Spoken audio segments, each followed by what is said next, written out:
Steve Kerr mentioned several names there, Magic, Jordan, etc. Sel, does Steph Curry dominate like those other greats, Michael Jordan, Kobe Bryant, etc.? No, he doesn't. I don't know what we're doing here, but we're going to do it.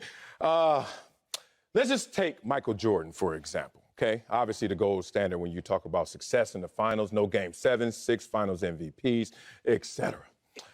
Let's break Michael Jordan down into different attributes and see if Steph Curry measures up. In terms of mentality, different mentality. Like, Michael Jordan, to me, is the alpha male, capital, every letter in alpha, right? He was able to dominate and defer at times, but never questioned was he the dominant force for his team. That's not the same for Steph Curry. Whatever you say his mentality is, he dominates at times. Yeah, he defers, but there has been question if he's the dominant force on his team. Okay, let's talk about offense. The highs of Steph Curry and his great, tremendous shooting ability and him hitting a three-pointer and running around, setting it, making the spacing open for his team, offensively versus Michael Jordan. Come on, man. We know Michael Jordan higher pitch offensively. Defensively, we're not even going to have this conversation. I'm not going to waste breath. Steph Curry is not Michael Jordan defensively. So where does he measure up? I could do this for every one of the names mentioned by Steve Kerr. So we're not going to do that. What we're going to do is focus in on, as well, what Steve Kerr tried to do and handicap this situation. But Steph is little. Steph is small. You know what I get tired of in this world? The small tent conversation. I was growing up, and I was starting to hear people put me into small tent conversations. Marcellus, you're going to be the first one from your family to graduate. And I was like, that's great. And I know what you're trying to do. You're trying to pump me up and say, that's an accomplishment. It is. But it's a small tent conversation, small tent accomplishment. Because this world is bigger than just that. Oh, Marcellus, you're the first black. Oh, wait a minute. You're trying to put me in that. There's a world greater than just the black experience. So what they're doing with Steph Curry is the same thing. Oh, Steph Curry, you're amazing. And you're the best and most dominant for a little guy. But there's a greater conversation. Sure. You now have to put yourself in the conversation with the Michael Jordans, the Kobe Bryants, Shaquille O'Neals, etc. And when you put them in that conversation, not the small tent one, the big one for everybody on the main field, Steph Curry just doesn't measure up. We don't got to put Steph in a small tent. I want to put him in a compound. Ooh. That's where I want to put him. Sel, 3 questions for you, sir. Do men lie? Yes. Do women lie? All the time. But numbers, do they lie? No, they're not supposed to. These numbers don't lie. So is Steph Curry dominant like Jordan and Kobe and Magic? He absolutely is. And let's talk some numbers, big dog. Oh, really? Yeah, because men will lie. Marcellus will lie. Yeah. Slick Rick Bucher, we're going to see him in a second. He going to lie. I might lie. But the numbers don't lie. Oh. See, the problem when we talk about dominance is we confuse the word dominant with scoring. Can Steph Curry score like Michael Jordan or Kobe Bryant? Absolutely not. But is he as dominant collectively? Absolutely. Talk about the points accounted for during these finals runs. LeBron James accounted for 42.6 points in 2013. Kobe Bryant accounted for 36.9 points in 2010, the greatest of all time. Many would say Michael Jordan accounted for 39 points in 98. But when I look at Steph Curry, 42.5 points accounted for, that's dominance. See, with our lazy eyes, we just see one individual, forgetting that there are 4 other of his teammates on the court. So dominance is not just how many points I can score. Dominance is how many points can I score, but also get my team around me to score. And Steph Curry dominates like the greatest that have ever done it, and right there in line with the standard deviation differential of LeBron James. When they won their chips, they were MVPs, and Steph Curry en route to his. We talked about Jordan. We talked about Kobe. We talked about LeBron. But let's even talk about Kevin Durant to really bring it into context. Because many will say, Acho, Steph Curry couldn't even dominate when KD was in town. Y'all got to remember there's a difference between dominating and scoring. Kevin Durant scored more, but Steph Curry did more. See, Steph Curry, he was accounting for 45 points. Even with the likes of KD there, KD was accounting for 43. So while with our lazy eyes, we only see who can score better, the question is domination. And domination is not just about what I can do, but what can everybody around me do because of me. Steph Curry, just as dominant as some of the greatest to have ever done it. That's what I think. My dog. But we got to find out what NBA analyst, expert, one of my favorites. My guy, Slick Rick Bucher, thinks, Slick, does Steph Curry dominate like Michael Jordan, Kobe Bryant, LeBron James, the greatest ever? No, he does not dominate like they do. Can he dominate? Yes. And can he dominate on the same level? You mentioned tents. He can't be in the same tent. We're not putting him in the same tent. No, but we can put him in a different tent on the same plane. That, to me, is the distinction. I went back and listened. We talked about this yesterday because of Tracy McGrady's comments. Tracy McGrady said he's in a different class. He didn't say higher or lower. We immediately make that association. Different class. Oh, that must mean when he's not in a different, if he's in a different class, that he's not in as high a class. No, it can be horizontal rather than vertical when we're talking about class. There's an element here when it comes to Steph Curry that we don't consider, because we consider the physical diminutiveness of him compared to all these other stars that we're talking about, or the physical strength of these other stars. What we don't consider is the endurance of Steph Curry, or the hand-eye coordination of Steph Curry that allows him to get off all these different kinds of shots, that makes him as creative as he is and allows him to be effective in spite of his size. Now, I believe, Acho, you were going along the right path, but it really bothers me that you went pure statistics, because there's the old line, there's lies, damned lies, and statistics. What we see in Steph Curry, unlike these other guys, is it is a collaborative effort. And it means that it goes both ways. It's a two-way street. When we see LeBron, or we see Michael, or we see Kobe, we hand them the ball, they're going to beat their man, they're going to draw a second man, or they're not. They're either going to score, or as a result of drawing that second man, they're going to find somebody else and create shots for others. It's a much more collaborative deal with Steph, in part because of how the Warriors play. Steph is not just going to single-handedly create all those things. He needs the passing of Draymond Green. He needs the floor spacing of Klay Thompson. What makes him special and unique and allows him to dominate is that he has this great ability to synthesize his abilities and able to find his shot, along with playing off of these others and getting them opportunities as well. And he probably blends all of that better than those guys in the other tent.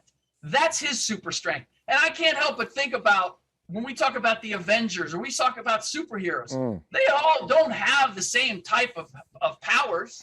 And you would, if you had a ranking, there's some you would say, oh, well, that Thor or Captain America or the Hulk, like, that's a much more obvious superpower, and that's greater than this other superhero.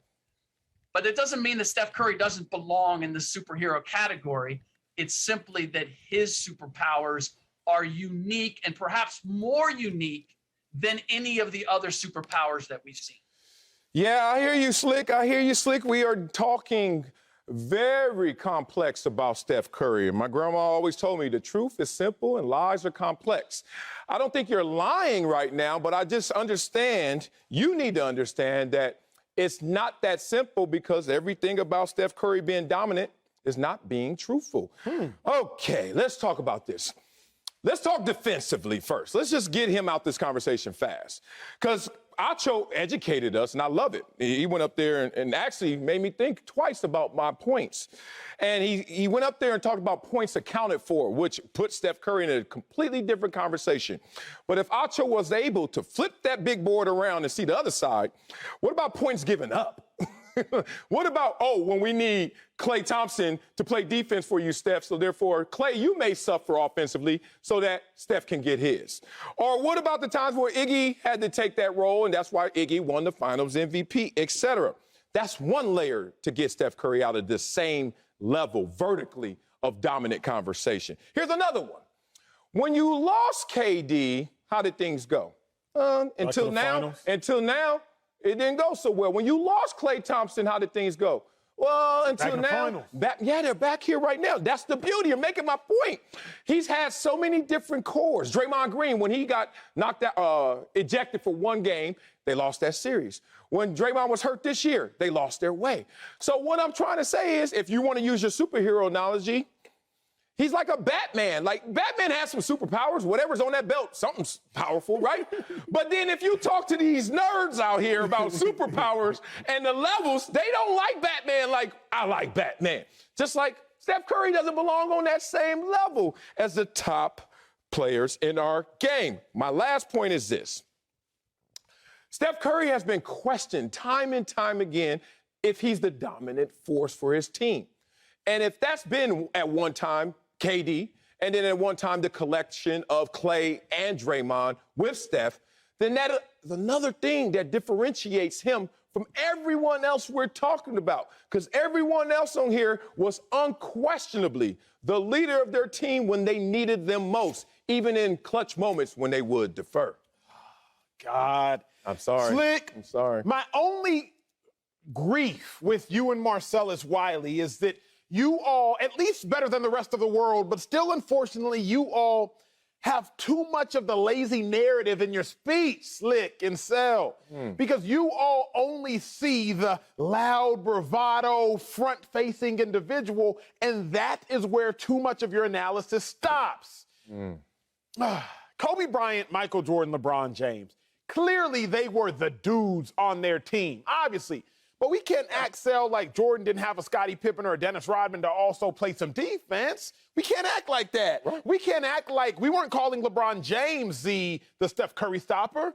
We're calling Matthew Dellavedova the Steph Curry stopper. So we have to also put in context that the greatest of all times were not always, sometimes, but they were not always tasked with defensive assignments, because LeBron had to go get buckets. He couldn't always go D up the best players on the court. Oftentimes, we were like, yo, why isn't LeBron guarding Kevin Durant during the series?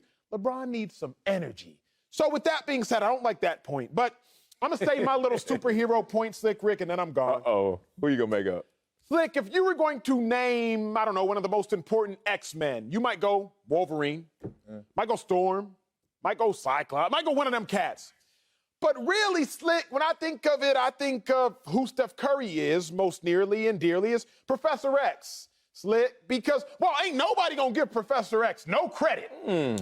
Who is all of the other X-Men under the tutelage of Professor X? Steve So Kerr. when you talk about Jordan Poole now being nice, Klay Thompson now being nice, been nice, Draymond Green, y'all gotta remember, all these cats are nice because they are at Steph Curry's school, if you will. Jordan Poole was playing G League games last year.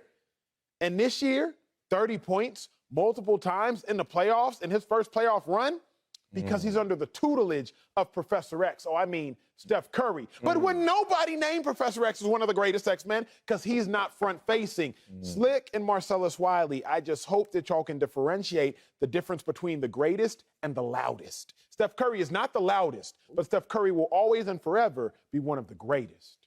Acho, I don't know why you're lecturing me on this. I know you on this side. I'm with you. Yeah, I know. I am with you.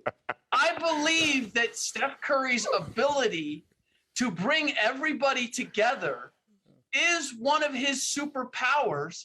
And I would argue it's one of the things that those other guys do not have at the level that Steph Curry has.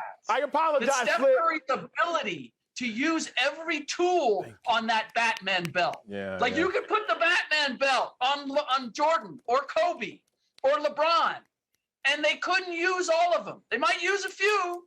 Steph finds a way to use all of them. Here's the other part. Here's the reality.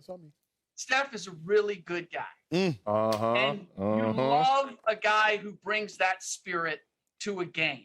So I'm sorry, Marcellus. However diminutive you think he is, whatever negative you want to put on him, I just can't bring myself to hate on Steph Curry or to diminish Steph Curry in any way because I love what he does the way that he does it. And if we want to just measure, if we just want to take stock and we would just want to see who's got what in terms of quantity, that's fine. You can win that argument. The quality of Steph Curry is unmatched, and I will say he deserves to be in the conversation because of that. Thank you. Yeah. Let's not let his likability make us rank him higher. Why okay? not? Let's Why not do not? that. All right. Why not? Why not? Because Why that's not not? what sports does. Sports balances out all of these inequities. I don't care how Does it? tall you are, how small you are, whatever. It's not how big, fast, strong you are. It's how you play the game. And I'm only going to measure Steph Curry on how he plays the game, not because he has a heart and not because he has great character. So y'all should root for the fact that he's small and doesn't need a handicap. But y'all keep trying to give him that small 10 handicap. You're actually hurting him with good intentions. We'll get back to this conversation because numbers lie. You sure, Acho, or do they not lie? Because I'm looking right here. He has 0 finals MVPs. Maybe that's a lie.